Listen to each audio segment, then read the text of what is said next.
It's a lot of I have accomplished in my lifetime, but this is another big one for me too. It used to be that girls basketball in this area struggled before you and Judson kind of got on this run and getting to the finals. Do you start seeing yourselves as being the standard bearers or beginning to raise the expectations where now girls basketball teams are expected to at least get to Saturday and eventually start winning all these championships? Yes, I do, because it used to be all about the Dallas area and the Houston area. So now that we're coming into it, we're making a change. What has that change been? It has been us just getting there and us being able to do something bigger than just getting to finish district. Like, we're actually going to be able to raise the standard, and us just getting to playoffs or getting to state and finishing it out. It's just a good thing.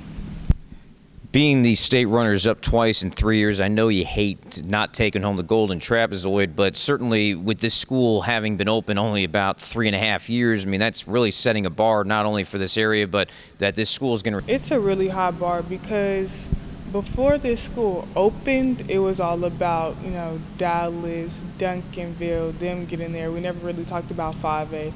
Or in 4A, it was all about the Argyle. So when we made it the first time, it was really high for us. Like, we really set the bar for ourselves, not only our community but our school, but just for us. So it's really hard when people think it's easy.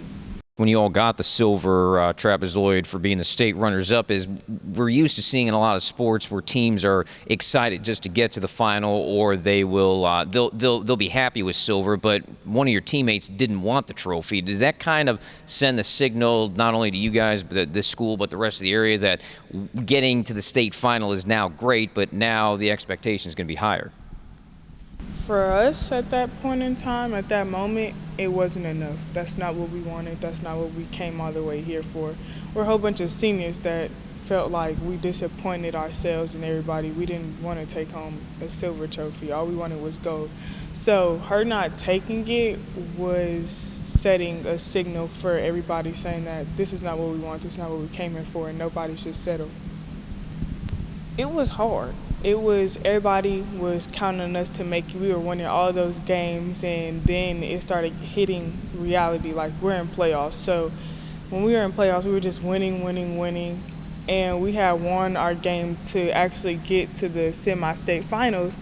And from then on, people were all like, y'all really have something special here, and so we wanted to keep it going. Were you all aware of the history of how San Antonio has struggled to even get to the state championship, much less win it, or were you guys just so young, the new kids on the block, that you were more oblivious to it? No, we were aware because our coach told us every day, like, this is San Antonio. People don't make it this far. And the fact that we were in that position, it just made it so much harder and so much fun. You go on to Texas A&M, Gary Blair, one of the legends in coaching, both in high school and in college here in the state of Texas. What's the biggest adjustment going to be going from one of the toughest 5A districts in the state to now the SEC, where it's a very strong conference and it's continuing to grow and it's kind of taking UConn off that top perch? It's going to be very different. I mean, we're leaving high school to play grown women. And as you can see, I'm a little bony, so I have to, get a little stronger. I mean, I'm in the SEC, and that's one of the hardest conferences. So I'll leave you on this. We've already seen the college game is kind of building here in San Antonio with Marco Anthony, Nalissa Smith winning a national championship. What does that say about San Antonio basketball in general, the boys and girls, where now we're seeing these teams competing, we're seeing these players winning national championships? Maybe Smith might end up in the WNBA, Jordan Burns probably going to be in the NBA. It sets a standard, most definitely, for San Antonio girls basketball.